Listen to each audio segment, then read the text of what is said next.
Ben seninle politik konulara gireceğim. Tamam. Müsaaden olursa tabii. Estağfurullah, babamız girmiş zamanında, sen de gir. Evet. Bu kadar az çalışma günüyle biz bu muasır medeniyet seviyesini, Atatürk'ün bize gösterdiği muasır medeniyet seviyesini nasıl yakalayacağız? Çünkü bu ülkenin Milli Eğitim Bakanı 4 defa tatil verdi, yetmiyormuş gibi. Ama asıl sorun tatil değil. Sistem. Türkiye'nin her ilinin aynı şekilde bakılmasına karşı. Kasım tatiline de karşıyım. 4 sene üniversite okuyorsunuz. Ben buna da karşıyım. Ya ne kadar muhalif bir adam. Evet, aranan eleman yetiştirecek kurumlara ihtiyacımız var. Buna da çok geç üniversite. Üniversite çok geç. Abi bir kere bana göre Türkiye'nin en büyük kanayan yarası eğitim tarafında kız çocukları.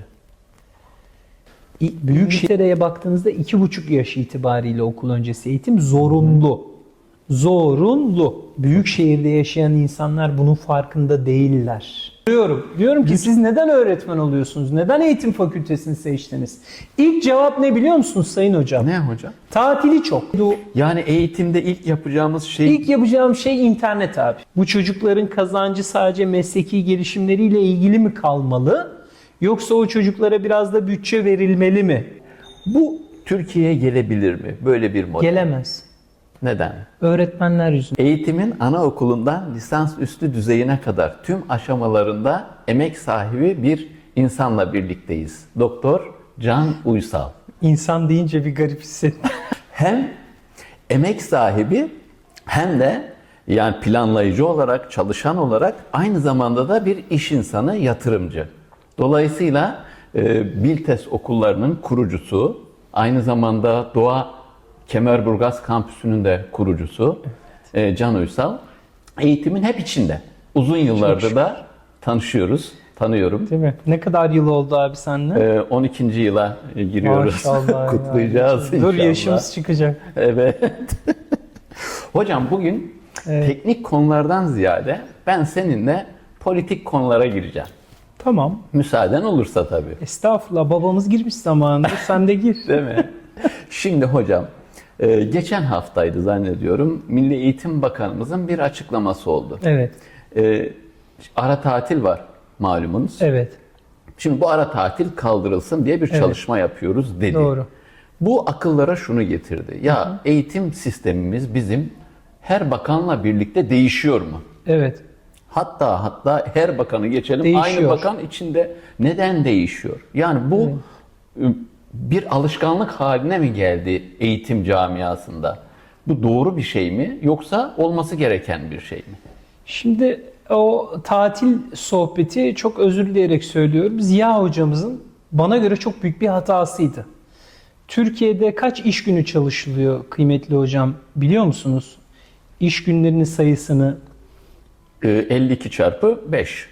52 çarpı 5 çalışılmıyor. Öncelikle öyle tatilleri söyleyeyim. çıkmadık tabii, evet, doğru. Türkiye'de iş günü sayısı, üzülerek söylüyorum, 180. Japonya'da kaç iş günü çalışılıyor biliyor Kaç musunuz hocam? kıymetli hocam? 224. Şimdi bu bir Türkiye'ye bakıyorum. Bu kadar az çalışma günüyle biz bu muasır medeniyet seviyesini, Atatürk'ün bize gösterdiği muasır medeniyet seviyesini nasıl yakalayacağız? Evet. Şimdi ben ilk itiraz edenlerden biriydim Ziya hocamıza. Ziya hocamız dedi ki arkadaşlar buyurun 2 hafta tatilimiz var, Şubat tatilimiz var, çok güzel. Bir hafta Kasım tatili verelim, harika. Bir haftada Nisan tatili verelim. Neden? Çünkü yurt dışında genelde böyle. 4 tane tatil var. Anglo-Sakson ülkelere gittiğinizde böyle. Ya kardeşim biz Anglo-Sakson ülkesi miyiz? Biz de böyle bir iş disiplini gördük mü? Ne gördük de biz neye istinaden bu kadar çok tatil verdik? Bir kere ben tatil mevzusuna karşıydım. Kasım tatiline de karşıyım. Bana hiç kimse şunu da anlatamaz. 29 Ekim, ben Atatürk milliyetçisi bir insanım. Neden 1,5 gün tatil oldu? Neden? Bütün bankalar durdu, hayat durdu. 1,5 gün neden tatil oldu? Tamam, 29 Ekim tatilde kabulüm. O yarım gün niye tatil oldu? Bir tane Allah'ın kulu bana bunu açıklasın. Bu videoyu izleyenler lütfen yorumlara yazsınlar. Neden? Hocamızın programında ben soruyorum. Kendisine de soruyorum. Hangi mantıkla? Abi siz de Atatürk milliyetçisi bir insansınız. 29 Ekim bizim milli bayramımız. Biz milli insanlarız. Bunu da gönül rahatlığıyla söyleyebilen nitelikte insanlarız. Bizim üretmeye, çalışmaya Neden 1,5 ihtiyacımız gün? varken Neden bu tatil? tatilleri? Neden bu kadar çok tatil var? Birincisi ben Milli Eğitim Bakanımızı, şu anki Milli Eğitim Bakanımızı bu tatili kaldırdığı için tebrik ediyorum. Ziya Daha Hoca'ya da kaldırılmadı ama herhalde değil mi? kaldırıldı. Bunun dedikodusu çıkınca biliyorsunuz abi eğitim dünyasında Evet. hemen çok hızlı harekete geçer. Ama asıl sorun tatil değil. Sistem. Yani sistem neden değişiyor? Evet. O zaman neden konuldu? Ama sistemi oluşturan Yani şeylerden tatil bir tanesi neden de konuldu, tatil. neden kaldırılıyor? Tavuk mu yumurtadan, yumurta mı tavuktan? Sürekli bunu konuşur dururuz. Bir kere iş günü sayımız çok az. Ben çok mutsuzum. Eğitim fakültelerine gidiyorum. Çocuklara soruyorum. Diyorum ki siz neden öğretmen oluyorsunuz? Neden eğitim fakültesini seçtiniz? İlk cevap ne biliyor musunuz Sayın Hocam? Ne hocam? Tatili çok. Şimdi bu cümle beni kalbimi çok kırıyor. Benim babam akademisyen. İlim, irfan, bununla ilgili çalışan, yazın da çalışan, kışın da çalışan bir akademisyendi. Annem olgunlaşma enstitülerine ben biliyorum evde neler yaptığını, gecelere, sabahlara kadar uğraştığını, elinin emeğiyle, gözünün nuruyla ne kadar çok çaba sarf ettiğini. Şimdi ben eğitim fakültesine gidince bu cevabı almam çok normal. Çünkü bu ülkenin Milli Eğitim Bakanı 4 defa tatil verdi, yetmiyormuş gibi. Şubat tatili 2 hafta zaten tatildi. 2 aydan fazla zaten 10 hafta yaz tatili vardı. Üstüne Kasım tatili geldi, üstüne Nisan tatili geldi. Bir iş yapılacaksa önce ilk şart disiplindir. Bir iş yeri kurulacaksa belli kurallarla yürümesi gerekir.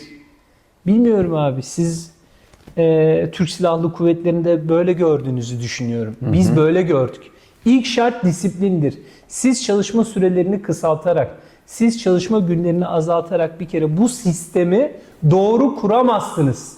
Eskiden böyle bir hata vardı. Şimdi düzeltildiğini düşünüyorum şahsen. Şimdi bunu bir düzeltme olarak görüyorsun anladığım Evet, kadarıyla. kesinlikle. Peki bundan sonra gelen bakan tekrar bu sefer 3 tane tatil koyarsa?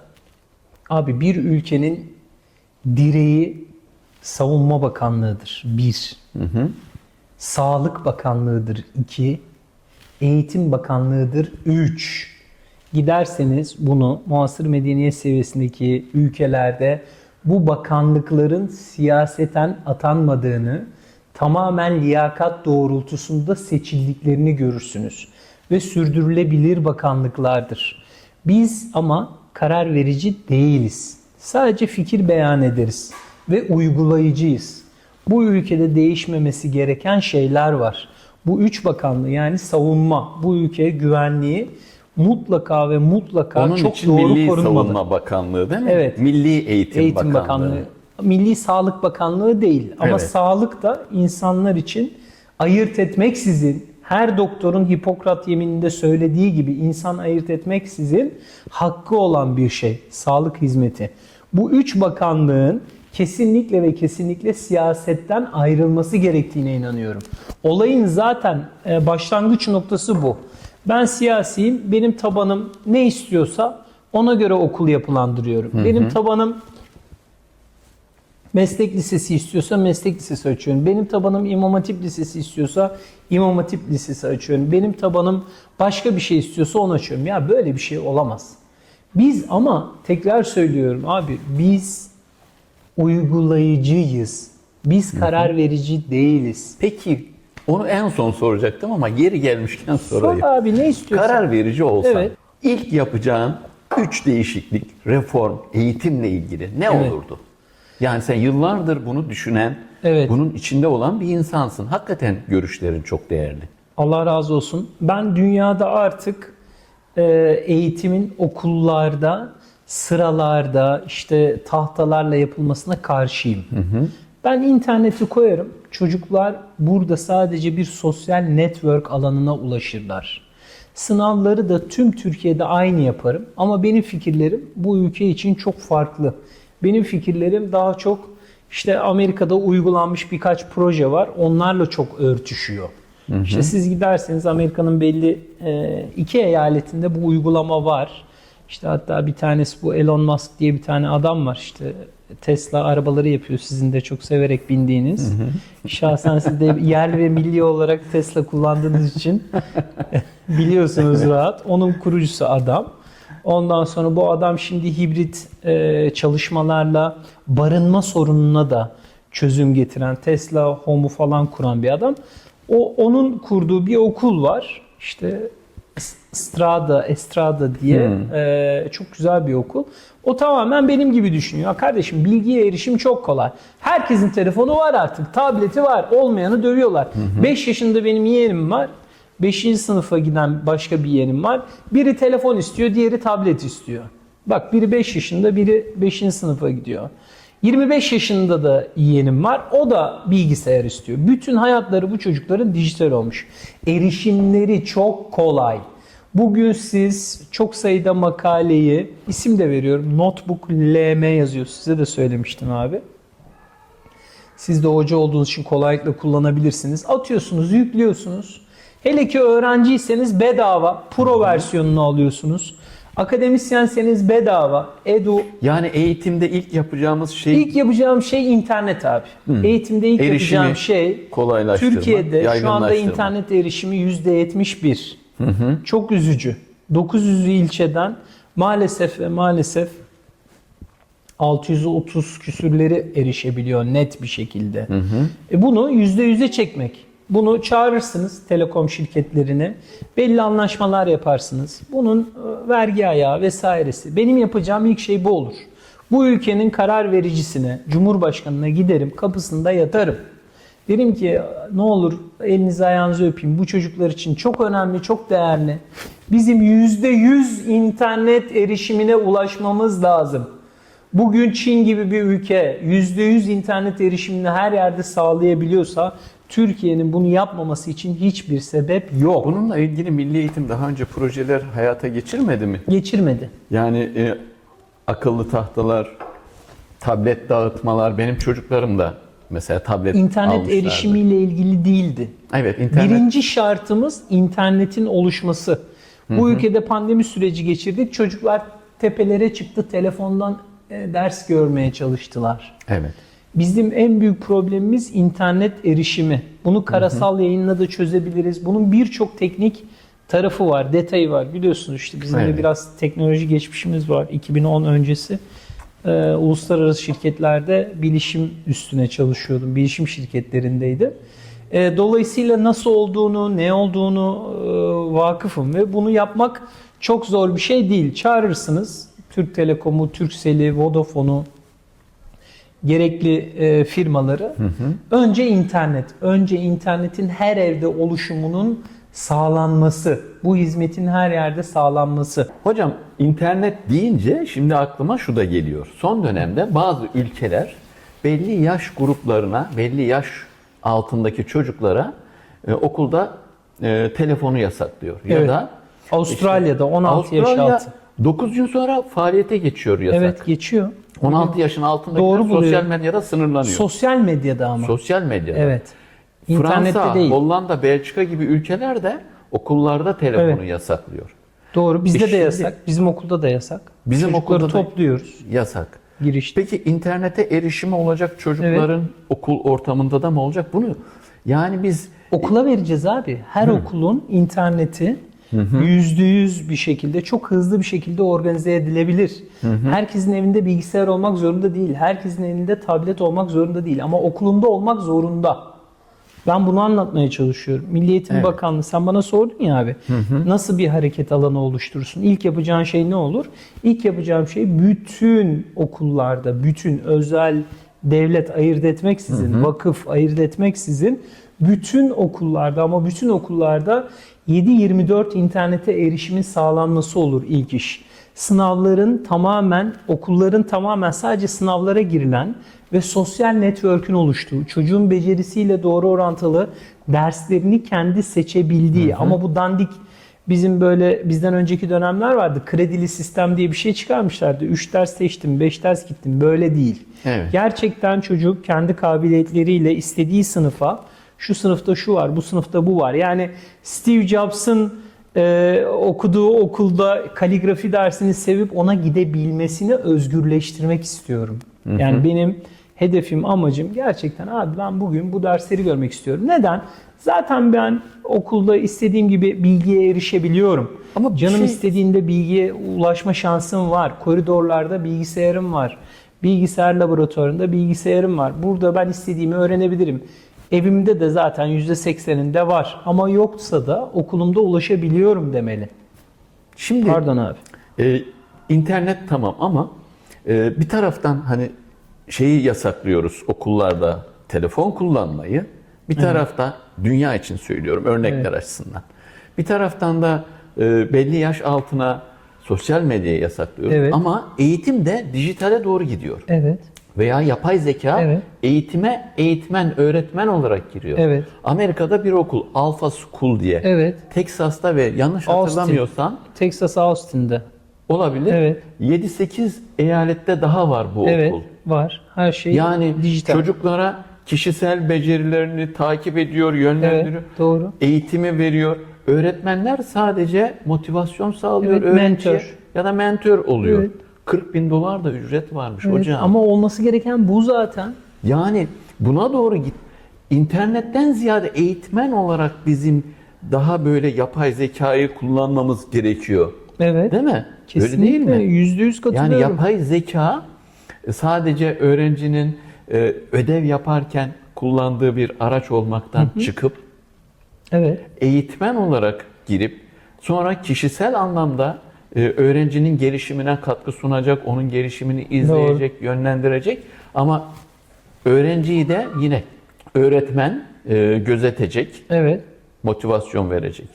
Bu Türkiye'ye gelebilir mi? Böyle bir model. Gelemez. Neden? Öğretmenler yüzünden. Yani Öğretmenlerin %90'ı günde 10 sayfa bile kitap okumuyor. Acı gerçeği ben size söyleyeyim. Öğretmenleri geçtim, Milli Eğitim Bakanlığı'nda ve özel okuldaki öğretmenleri. Üniversitelerdeki akademisyenlerin %80'i günde 30 sayfa kitap okumuyor. İsterseniz her türlü iddiaya girerim. Okuyorum diyen de yalan söylüyor. Ben bunların içine doğdum hocam. Bunlarla yaşıyorum. Bundan dolayı gelemez. Anlatabiliyor muyum? %80'i nefret ediyor. Ya bu yapay zeka diye bir şey çıkarmışlar. Ben bunlara soru hazırlamakta zorlanıyorum. Şunu yapmakta zorlanıyorum. Neden? Böyle bir challenge'ı göğüsleyecek eğitim kadrosu yok. Çalışma değil. Tekrar söylüyorum. Aynı şeye geliyor. Tatil yapmak için bu mesleği seçiyor ama insanlar. şimdi öğretmen kesimi eğitim politikasının belli bir ayağını temsil Abi ediyor. Türkiye'de kaç öğretmen var? Sayı olarak bilmiyorum. 2 milyon öğretmen var Türkiye'de. Okullar var, veliler var, Evet, öğrenciler de evet, var. evet. Bir de eğitim 25 planlamacıları, milyon politikacılar var. öğrenci var. Yani bu kararı alacak olan Evet. ve uygulanmasını sağlayacak olan eğitim yöneticileri, eğitim politikacıları değil mi? Eğitim politikacıları, onlar da şu an çaresiz. Bu kadar kötü eğitim fakülteleri olduğu için adamlar gelen kitleye bakıyor. KPSS yapıyorlar. Ya KPSS'de 60'ı geçemeyen yüzde kaç öğretmen var biliyor musunuz hocam? Ya biraz bunları konuşalım ya. Bizim herkes bol keseden atmayı seviyor.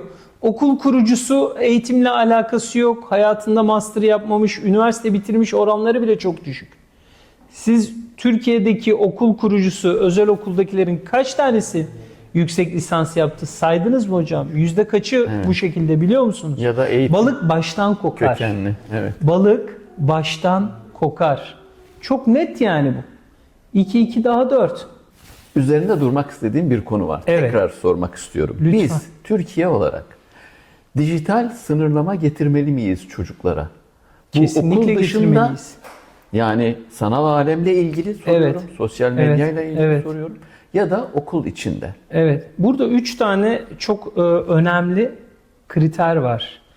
3 tane önemli cazibe merkezi var internetle ilgili. İnternet dediğiniz şey sadece bir şeylerde surf yapmak değil. Sadece bir şeyleri araştırmak için kullanılan bir şey değil. Bir. İkincisi bir o tarafı var bu işin. İkinci tarafı yapay zeka tarafı. Yapay zeka tarafı bambaşka bir dünya. Bambaşka bir operasyon. Bir de sosyal medya tarafı var.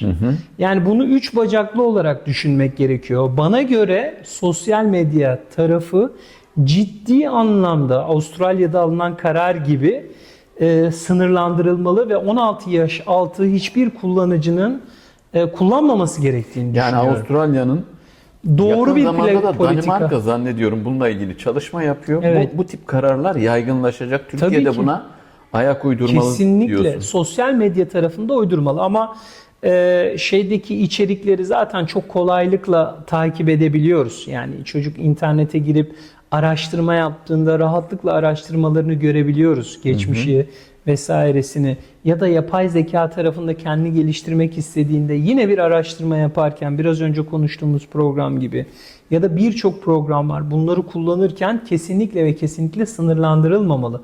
Benim karşı olduğum olay kesinlikle sosyal medya. Sosyal medya, sosyal medya, sosyal medya. Doğru diyorsun. Bir konu daha var ki Türkiye'nin ciddi anlamda üzerine eğilmesi gerekiyor. Mesleki gelişim, mesleki eğitim. Evet. Hatırladığım kadarıyla sen de daha önce Meslek Yüksekokulu Müdürlüğü yaptın. Evet. Yüksek öğrenimde mesleki eğitimin, mesleki gelişimin içinde yönetici olarak, eğitici olarak bulundun. Evet. Evet. Peki şimdi K12 seviyesinde yani meslek liseleri düzeyinde Evet. bizim Türkiye olarak politikamız yeterli ve iyi bir yolda mı? Bence Çünkü burada eleştirilen bir konu var. evet nedir? Staj dedikleri Evet. iş yerlerindeki çalışmalar aslında ucuz iş gücü olarak görülüyor. Evet. İş dünyasına, sanayiye ve çocuklar buralarda eğitimden ziyade iş gücü olarak hizmet görüyorlar. Evet. Buna ne diyorsunuz? Ben üniversite çok geç diyorum. Benim kafam üniversitenin çok geç olduğu tarafında. Siz üniversiteyi okuyorsunuz, geliyorsunuz 19 yaşında liseden mezun oluyorsunuz. Lise artık 4 sene. 18 bitti, 19'da üniversiteye başladınız. 4 sene üniversite okuyorsunuz. Ben buna da karşıyım. Yani benim kendi şahsi samimi fikirlerimi burada abi kardeş konuştuğumuz için bu kadar rahat söylüyorum. Ben buna da karşıyım. Çocuk geliyor 23 yaşına. Hiçbir şey yapmamış. Hayatında hiç para kazanmamış. Benim böyle çok arkadaşımın çocuğu var. Hiçbir şey yapmamış. Hayatında 1 lira gidip bir şeyi destek olmamış. Bakın böyle milyonlarca çocuk var abi.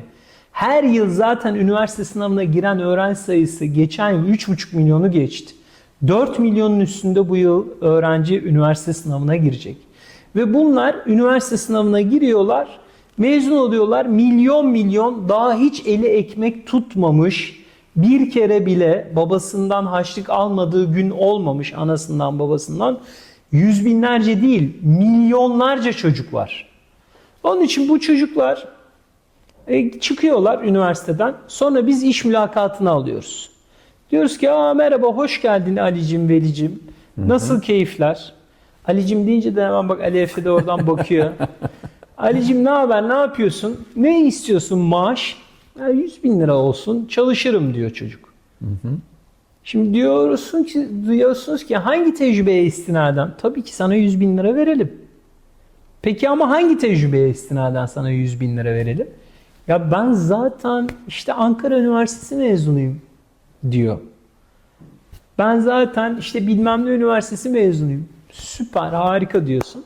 Biz sizi sonra ararız deyip yolluyorsun. Şimdi bu çocuklar için üniversite çok geç. Ben bunu hep söylüyorum. Stajlar fason olduğu sürece liselerde, üniversitelerde bu ülkenin kalkınma şansı yok. Yine iş dönüyor, dolaşıyor. Doğru eğitim sisteminin kurulmasına geliyor. Ben çocuk işçi çalıştırılıyor, çalıştırılmıyor, işin o tarafında değilim. Tabii ki sömürüye asla evet denmez. İnsani olarak baktığınızda bu ayrı bir durum. Evet. Ama ben bunun bir sömürü olduğunu düşünmüyorum. Ben bunun bir iş öğrenme tarafının olduğunu düşünüyorum. Benim yanıma geliyor çocuklar 18 yaşında lise mezunu. Üniversiteye gitmeyi seçmemiş ya da kazanamamış ya da meslek lisesinden mezun olmuş. Biz o çocuğa açık ve net söylüyorum, her işi yaptırıyoruz. Yazıcıdan çıktı da aldırıyoruz. Ondan sonra hadi koçum, hadi aslanım, şurayı da yapalım. Hadi sana bunu da gösterelim. Hadi gel seninle beraber Sosyal medya tarafını birlikte hareket ettirelim kurumumuzun diyoruz. Onların fikirlerinden de faydalanıyoruz. Sadece bir şeyi getir götür olarak bakmıyoruz. Şimdi MESEM olayı bambaşka bir olay. Orada bir kere Türkiye bunun ekmeğini çok güzel yedi. Yani böyle bir Bunun şeye gerek ekmeğini var değil mi MESEM'e? kesinlikle Yani mesleki var. eğitimle ilgili Kesinlikle var abi. Çünkü bizim üniversite mezun sayımız çok artıyor. Evet ama ara şu an eleman, bulunamayan, ben size teknik söylüyorum. eleman, Bizim Celal abi benim Evet. için çok mühendisten çok daha iyi yeni mezun mühendisten. Ya bir tesisatla ilgili hemen gel bakalım Celal abi diyoruz. Tak yapıyor, kaynak yapıyor. Anlatabiliyor muyum? Benim için böyle jilet gibi kaynak yapan adam çok kıymetli. Yani bunları bulamıyoruz. Biz önceden dalga geçerdik Anglo-Sakson ülkelerle. Ya bu kadar çok işçilik ücreti verilir mi? Bir boyacıya günlük 600 mark vermiş. Evet. Derlerdi babamız zamanında. Bir günlüğüne 600 mark vermişler. Hemen gidelim boyacı olalım Almanya'da diye trene binip giden ben çok insan tanıyorum. Biz şu an o durumdayız. evet. Biz üzülerek söylüyorum bu ülkede sıvacı, bu ülkede boyacı, bu ülkede tesisatçı, bu Aranan ülkede eleman kaynakçı. haline geliyor bunlar. Evet, aranan eleman yetiştirecek kurumlara ihtiyacımız var. Buna da çok geç üniversite. Üniversite çok geç. Hep bunu söylüyorum, hep bunu söyleyeceğim. Bu kadar geç kalınmaz. Bu çocukların hayatları çok ciddi zedeleniyor. Kariyerleri zedeleniyor. Bunun için bunun erkene çekilmesi doğru. Çok ekmeğini yedik onu söylüyordum. Sağlık liseleri maske yaptı. Evet. Korona döneminde. Pandemide değil mi? Müthiş fayda sağladılar. Birçok sağlıkla ilgili çok ciddi anlamda medikal ürün üretildi. Bunlar çok güzel bir şey. Bu kötü bir şey değil. Kötü bir şey olarak lanse edilmesine de karşıyım. Ama tabii ki burada nasıl bir paylaşım olacak? Şimdi üretim çok güzel. Bu çocukların kazancı sadece mesleki gelişimleriyle ilgili mi kalmalı? Yoksa o çocuklara biraz da bütçe verilmeli mi? Biraz bu taraflara da bakmak lazım. Ya acaba Sömürü buradaki tarafı sorun biraz orada bana hani göre. belli bir yaş altındaki çocukların iş yerlerinde bir takım tehlikelere maruz kalmasıysa bu tehlikelerden onları uzak tutmak için acaba Tabii. okul ortamında mı işi fiilen uygulamalı olarak öğretecek atölyeler yapılabilir, yaygınlaştırılabilir? Daha Evet. tehlikesiz iş kollarında mı iş yerlerine gönderilebilir? Belki bununla ilgili bir çalışma. Her şeyi yerinde uygulayarak öğrenilir. Ben uygulamalı bilimler tarafında doktora yaptım.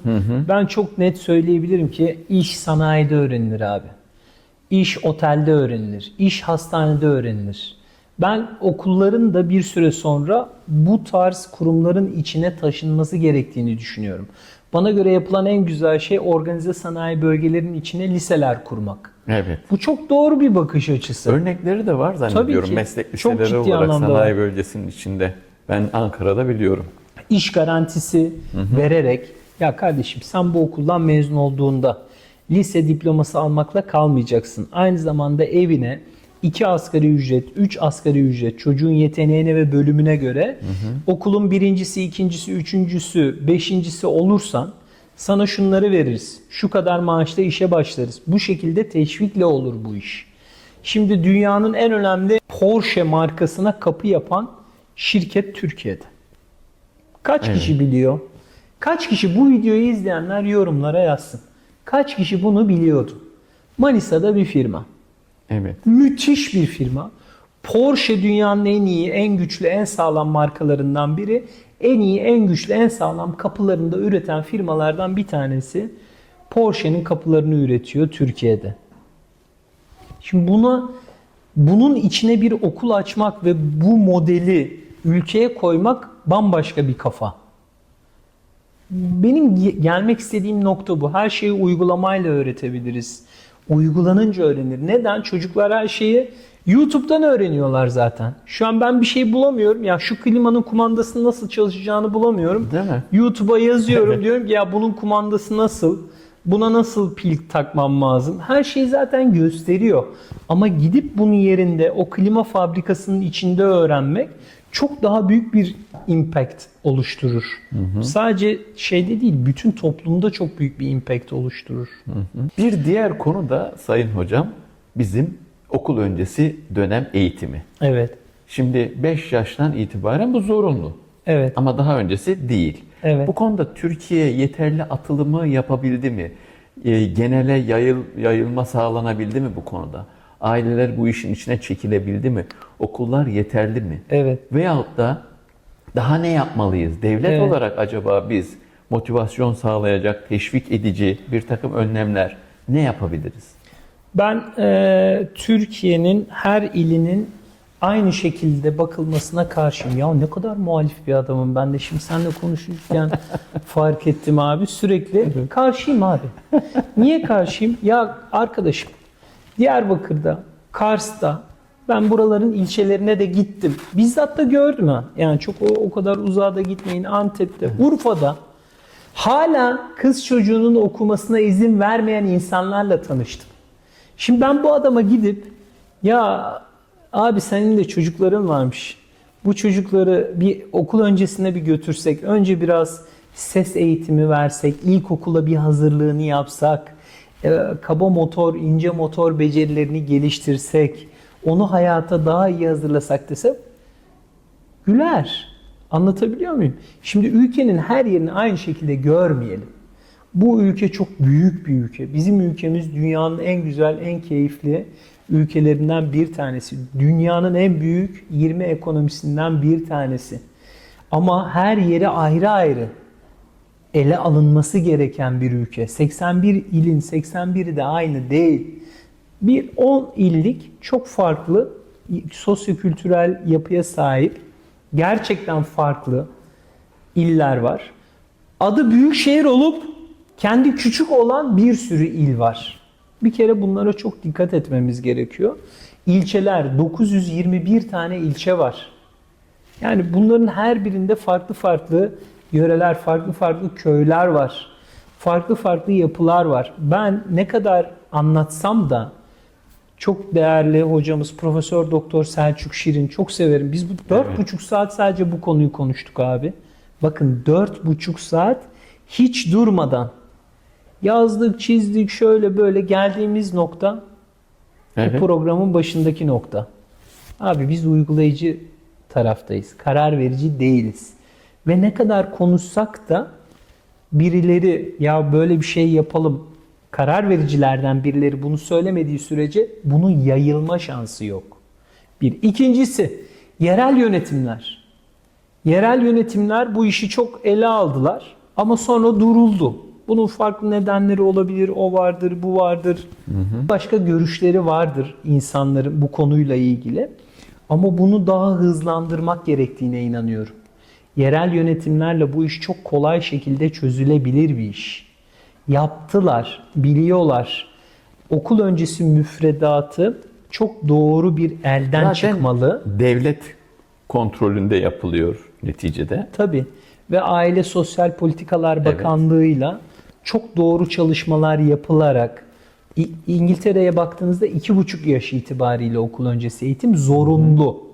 Zorunlu. Çok güzel. Bu çok önemli bir şey. Evet.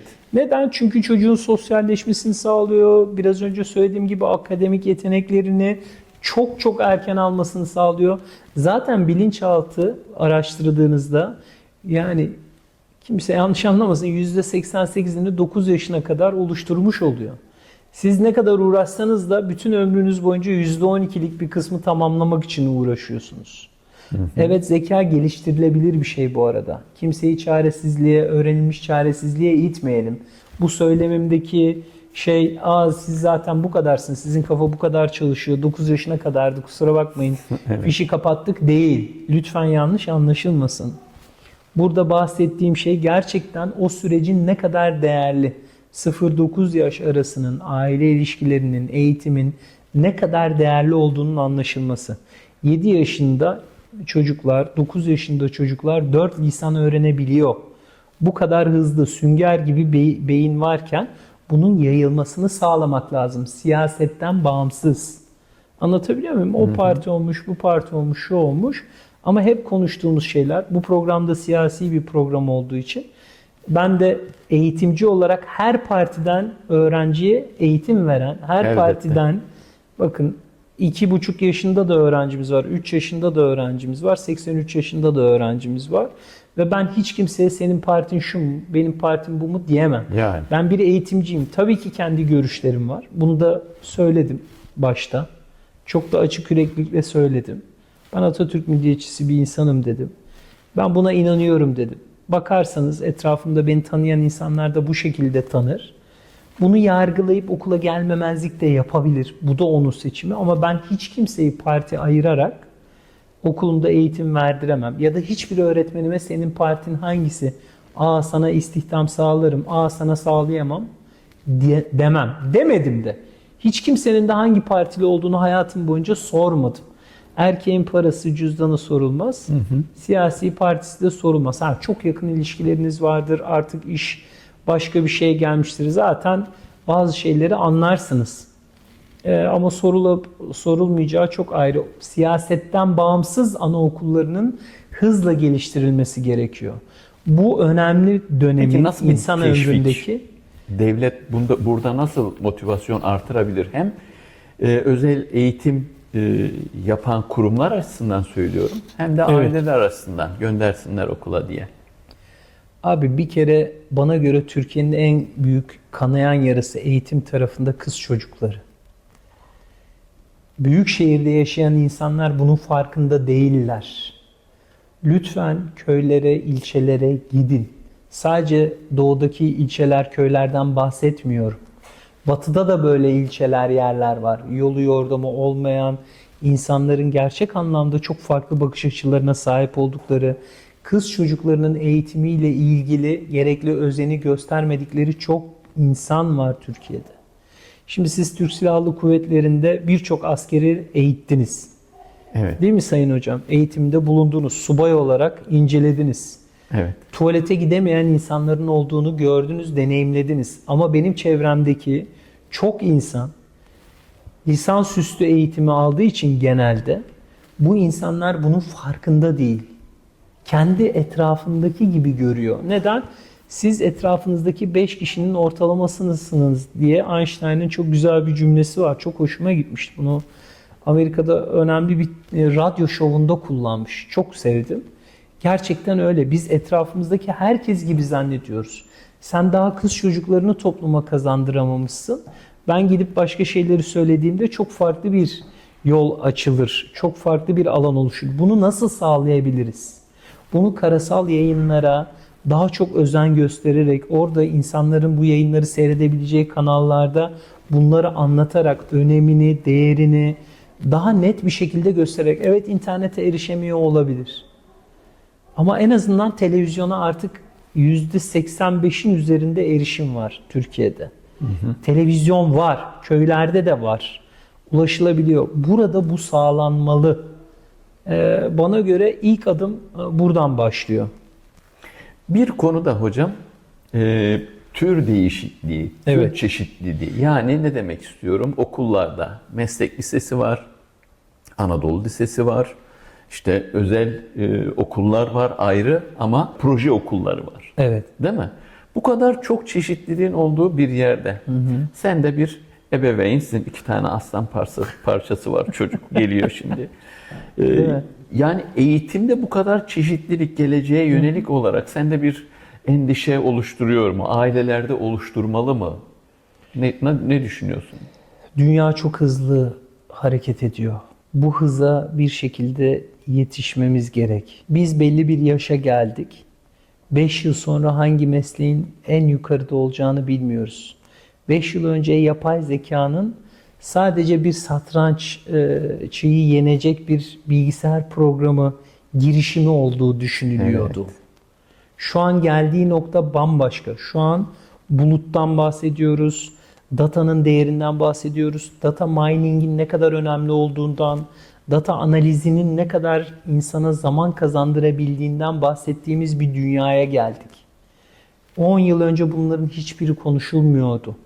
10 yıl önce yine data denilen şey biliniyordu ama bu kadar değerli olduğu bilinmiyordu. Şimdi biz sizle sohbet ediyoruz. Diyorsunuz ki bana ya işte bileklik alacağım, string taşı bileklik bakıyorum diyorsunuz. 15 dakika sonra size reklam geliyor önünüze. Evet. Sosyal medyadan. Aa, nasıl oldu bu? Neden? Çünkü datayı sadece yazı olarak görmüyor. Datayı sadece görsel olarak görmüyor. Ses olarak da datalarımız artık alınıyor. Her şey data üstüne dönüyor ve bu farklı bir sistem. 5 yıl sonrası için çocuklarımın hangi dersi göreceğini ben şu an bilmiyorum. Benim gördüğüm matematik, cebir, benim gördüğüm geometri şu an ne kadar geçerli tartışılır. Ben üniversite sınavında 45 soruda 44 matematik sorusu yaparak üniversiteyi kazanmıştım. Çok başarılı bir matematik öğrencisi olarak görülüyordum. İşte geometride çok başarılı vesaire falan filan. Şimdi bunların hiçbirine ihtiyaç yok. Evet. Onun için 5 yıl sonrasını öngöremiyorum. Ben şuna yine karşıyım. Yine muhalif. Ya bırakın ne lisesi açmak istiyorsa açsınlar. Sosyal bilimler lisesi açıldığında Yani benim talebe bütün göre hocalarım şekillenir mi demek istiyoruz o zaman? kesinlikle sosyal bilimler liseleri niye açıldı diye fen lisesi öğretmenleri ben gözümün önünde ben buna canlı şahidim kavga ettiler. Ya fen lisesi var. Niye çocuklar sosyal bilimler lisesine giriyor diye. Ya diyoruz ki ya hocam sen fen seviyorsun diye ben de fen sevmek zorunda mıyım? Ben elma seviyorum diye elma beni sevmek zorunda mı? Ya bunu anlatamıyoruz insanlara. Ya bırakın yapsınlar, bırakınız yapsınlar, bırakınız etsinler. Biraz fazla liberal bir bakış açısı olarak görülebilir. Evet. Sanayi devriminde kullanılan bir terim. Ama ben bunun yapılması gerektiğine inanıyorum. Neyin önünde durursanız zaten çarpıp çarpıp geri dönüyorsunuz bir süre sonra. Eğer önünde durduğunuz şey doğruysa. Evet. Değil mi? Toplum onu mutlaka kendine göre şekillendiriyor, yolunu buluyor ve gideceği istikamete gidiyor. Kesinlikle. Kesinlikle. Yani Hocam- durduralım. Onu da yapmayalım. İşte teknoloji listesi açmayalım. Tamam diyorum. Niye açmayalım mesela? Ya ne gerek var? Zaten teknoloji her yerde diyor. Tamam işte biraz daha uzmanlaşmak istiyor olabilir insanlar. Ya bırak zaten iş yapmazsa ona olan talep düşüyor. Evet. Sen arz edemiyorsun ki o talep düştüğü için. Hocam çok değerli zamanını ayırdın. Estağfurullah ne demek abi? Yoğun Senin için her programı. zaman canım abim. Arasında hakikaten benim için çok kıymetli. Her zaman. Bugün Doktor Can Uysal'la birlikteydik. Eğitimi işte anaokulundan yine yüksek öğrenime kadar olan bölümleriyle Türkiye'de tartışılan konuları tekrar gündeme getirdik ve bir eğitimcinin bakış açısını size aktarmaya çalıştık. Çok teşekkür ediyorum kendisine. Kanalı takip etmeyi, aşağıya yorum bırakmayı, beğeni atmayı lütfen hatırlayalım. Teşekkür ederim.